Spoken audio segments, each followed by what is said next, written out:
Reka nsubire kubahereza mwiriwe canke mwaramutse bivanye naho buri umwe wese adukurikirana herereye mwe banywanyi bacu mubara natwe mu makuru n'ibiganiro vya misi yose dushikiriza kuri no monesha kure yacu kandi yanyu Muhuza TV. Ndabaye ikaze kandi muri ano makuru yo kwigenekerezo ya 24/0 umwaka w'ibihumbi 2026 na makuru tuzakugaruka kuri vyinshi biriko biravugwa ijya nino nga mu gihugu c'u Burundi, ariko ahanini tukaza kugaruka ko biriko biravugwa mu gisata ca politike ndetse n'ivyo benshi mu banywanyi bacu bariko baragaruka ko cyane muri ino minsi. Turaza kugaruka kandi kubiriko biravugwa mu mugambwe CNDD-FDD nyuma ya kuri no munsi yasozerewe igikorane cyo gushimira Imana cyo mugambwe CNDD-FDD gitangura umwaka. Ni igikorane cyatanguye kugenekerezo ya 22/0 y'umwaka w'ibihumbi 2026 gushika kuri no munsi igenekerezo ya 24 uyu mwaka w'ibihumbi 2026 gitegura ikoraniro kaminuza rizoba ku munsi w'ejo igenekerezo ya 25. Inyinyurana mu ndongozi z'umugambwe CNDD-FDD rishobora ngo kandi kudutwara mu gusasika inganda nkuko bivugwa na benshi. Dutangurire ku vyavuzwe mu mwaka wa 2015 vyahere mu mugambwe nyene bijana igihugu mu gusasika inganda z'abantu bivuye ku kudahuriza ku kiringo ca gatatu ca nkuru nziza. Ikoraniro kaminuza ryo mugambwe CNDD-FDD ritegekanijwe ku munsi w'ejo igenekerezo ya 25/0 y'umwaka wa 2026 ritanguriwe n'ibihuha vyinshi. Muri ivyo bihuha harimwo ukutumvikana kw'impande zibiri, rumwe rurimo umunyamabanga mukuru w'umugambwe Reverano Ndikuriyo, urundi n'urwo mukuru w'igihugu Varisito Ndayishimiye. Ngivya kenshi kandi vyarasasitse inganda hagati y'umu mugambwe no hanze yawo nkuko twabibonye mu mwaka wa 2015 mwitangazo rya Fokode ryashizwe abona na Pacifique ni nahazwa arongoye iryo shira hamwe twabonye bagabisha umushikiranganje w'ikigega ca leta Dr. Rendi Kumana ngo harabashobora kubifatira nka gahunda, ariko burya urukuru ngo niyo nkuru.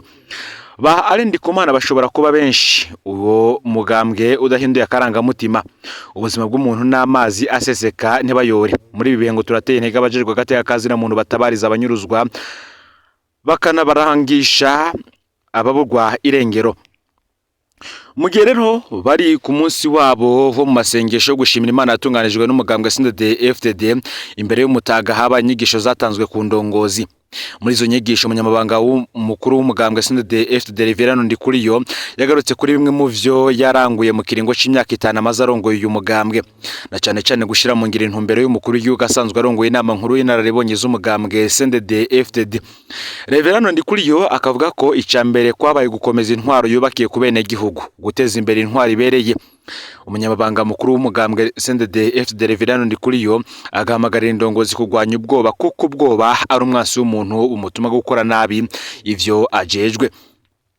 Aba kandi yabasavye kumwe wese ivyo bamuhaye iyo bamuhaye amabanga yobanza kwibaza ingene azo yarangura kuneza bene gihugu, ngo umwe wese yitange kugira ngo ahinduke. Ni mugihe kandi nkuko amakuru abivuga ngo indongozi yose sabwa kuzana intererano yayo mu kubaka igihugu. Nubundi muri aya masengesho gushimira Imana yatunganijwe n'umugambwe CNDD-FDD kuva ku igenekerezo ya 22/0 y'umwaka wa 2026 yariko araba ku mugwa mukuru wa Gitega. Kuri uyu munsi wayo umunyamabanga mukuru Reverano Ndikuriyo n'ubundi yatanze inyigisho ku ndongozi z'igihugu. Bamwe mu ndongozi nkuru zitavye izo nyigisho ni cegera c'umukuru w'igihugu, umukuru w'inama nshinga amateka, umutambukanyi w'umukuru w'igihugu, umushikiranganje wa mbere, umukuru wa Senate Nahinyuzwa, icegera c'umukuru w'umugambwe uri ku butegetsi be n'abandi bategetsi batandukanye. Izo nyigisho zari zifatiye ku kibazo kivuga kiti umukuru w'igihugu akeneye iki kugira ashike ku ndota afite abene gihugu. Umukuru w'umugambwe CNDD-FDD Reverano Ndikuriyo yamenyesheje ko indongozi yose itegerezwa kugira umwirimburo ikaraba inzira irimwo, ikaraba ko n'ivyo ikora, ikaraba n'ivyo iriko irakora bishigikira imbona kazoza y'igihugu. Yasavye indongozi kubakira ku bene gihugu mu kubaremesha no kubereka ko igihugu ari icabo kandi ko bategerezwa kugikorera bibaye ngombwa bakacigura. Mu vy'ubutunzi yibukije ko umukuru w'igihugu yerekanye ko inkoko ivyara inka. Aca asaba indongozi guhimiriza bene gihugu kuja ku kivi barime ibizana amafaranga y'agaciro. Ati no kugenda buke kugeza dushitse ku ntumbero y'igihugu cihaye. Mu ntwari ibereye kandi Reverano Ndikuriyo yahanuye indongozi kumwe wese yokora ico ajejwe kandi akagikora neza mu ntumbero yo kunganira imbona kazoza y'igihugu. Yabasavye kwihatira kuba abahanuzi beza. Yongeye kati indongozi zitegerezwa kumenya umwenegihugu wese rongoye n'ivyo akeneye kandi mufashe kugishikako.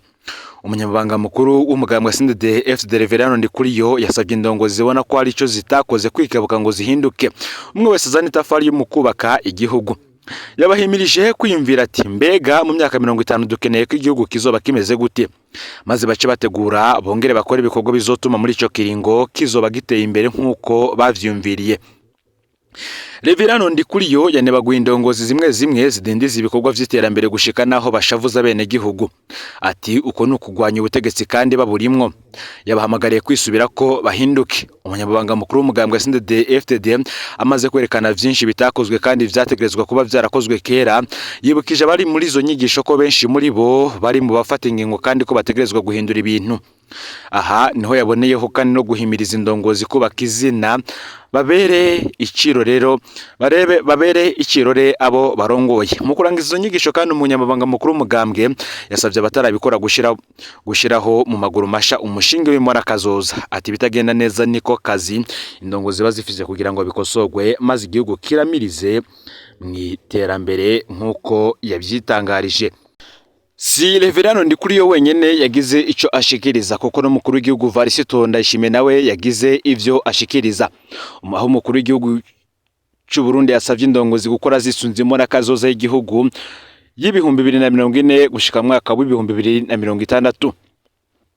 Mu nyigisho yashikirije abagumyabanga ku munsi ugira kabiri w'amasengesho yatunganijwe n'umugambwe CNDD-FDD, umukuru w'igihugu c'u Burundi yisunze ivyashikiye Yobu, aho yamenyesheje ko hari igihe ibigeragezo biza kugira Imana irabe ko uyemera ndetse ibone ko umuntu ari umuhizi.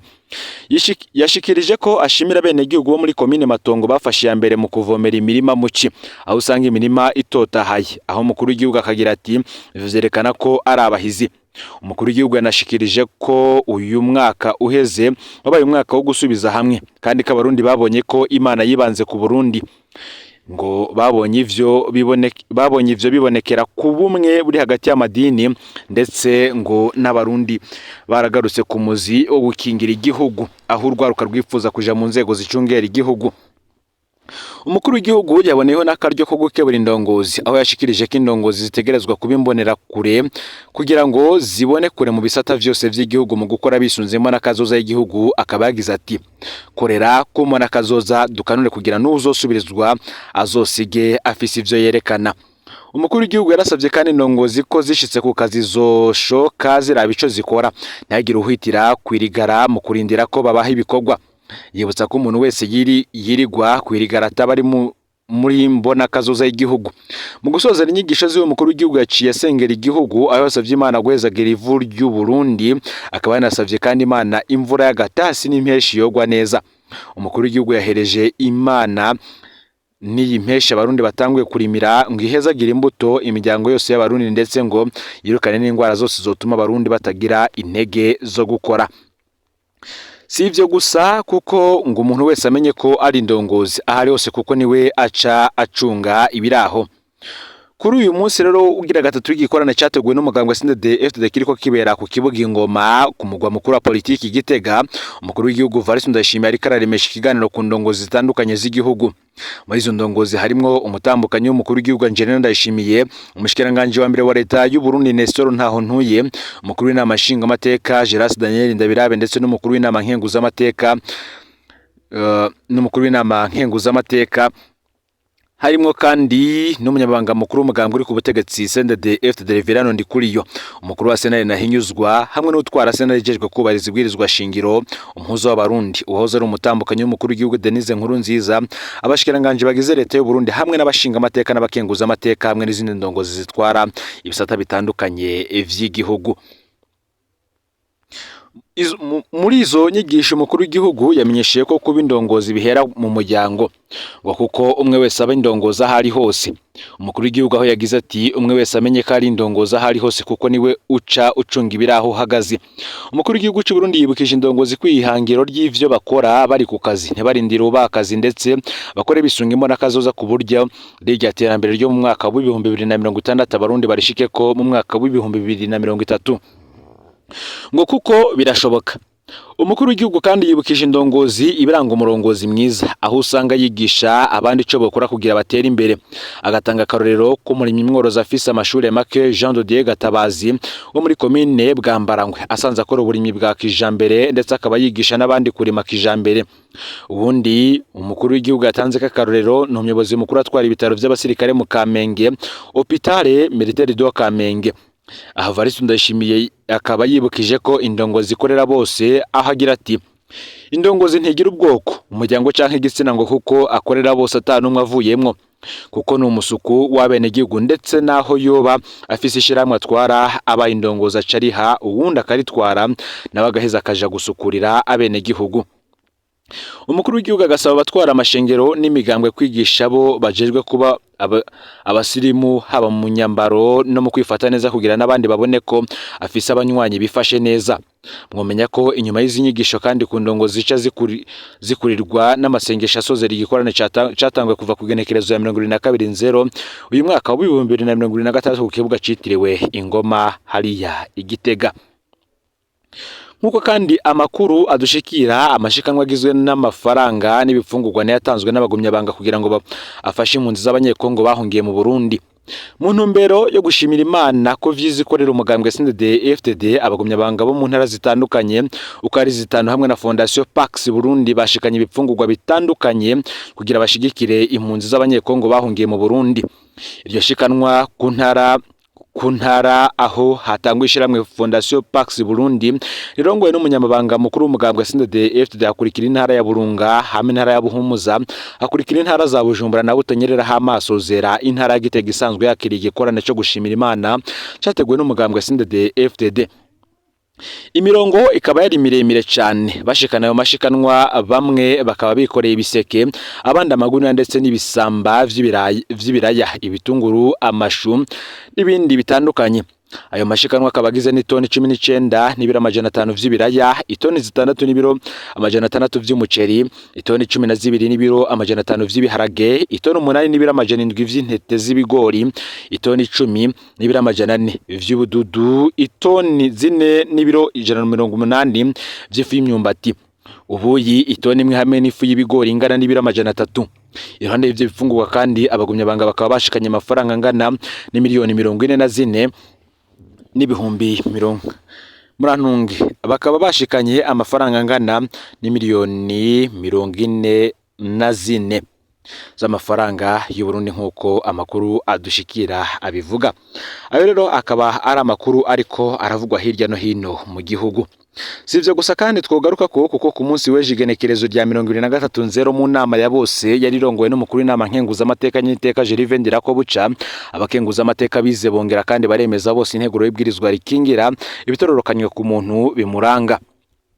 Umushikiranganje mu vyejejwe harimwe intwaro yo hagati mu gihugu iterambere rusange n'umutekano nyakubahwa Leonidas Ndaruzaniye yaserukiye leta yabanje gutanga umuco ku bijanye n'icatumye leta y'u Burundi yumvira kuzana iyo nteguro y'ibwirizwa ati muri iki gihe hari iterambere ry'ubuhinga bw'imashini ya bwonko n'ivyo bukoreshwamwo ku vyahora bigize ubuzima bwo mwibanga bw'umuntu hagoma yongera ko ibindi.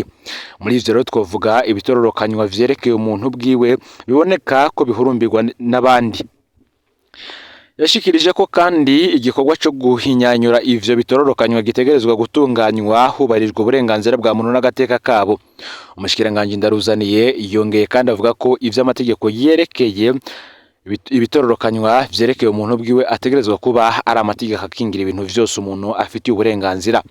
Umushikiranganje Leonidas Ndaruzaniye yabamenyesheje ko iri bwirizwa rikingira ibitororokanywa vyerekeye umuntu bwiwe ritunganya amategeko atandukanye ajanye no gukingira hamwe no gutorera umuti ikibazo cerekeye inzego mu gushira urwego rw'intwaro rwigenga rujejwe gushira mu ngiro amategeko yo gukingira ibitororokanywa. Mu yandi makuru kandi yagazwe ko ariko aravuga muri kano kanya Alexandre Muyenga yajeje gutogwa ibicijana kwijana kugira asubire kurongora ishiramwe ry'umupira w'amaguru mu Burundi FFB. Mu nama ya bose idasanzwe jeje kubera mu ntara ya Gitega, Alexandre Muyenga yajeje kwizerwa ngo asubire kurongora FFB mu kiringo c'imyaka 4 iri imbere. Muyenga yatowe n'abamambure 55 kuri 55 no kuvuga ibicijana kwijana. Mu ijambo ryiwe Alexandre Muyenga yashikirije imigambi yo yagize ati ikivugo cacu nitubungabunge ivyo tugeze ko kugira ngo twongereze mu myaka 4 iri imbere.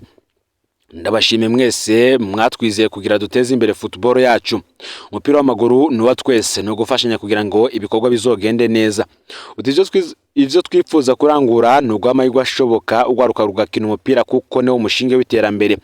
Inyubako harimo kongereza imisezero ya kijambere kuko ni woronka abakinyi bameze neza badakinira ku bibuga vya kijambere.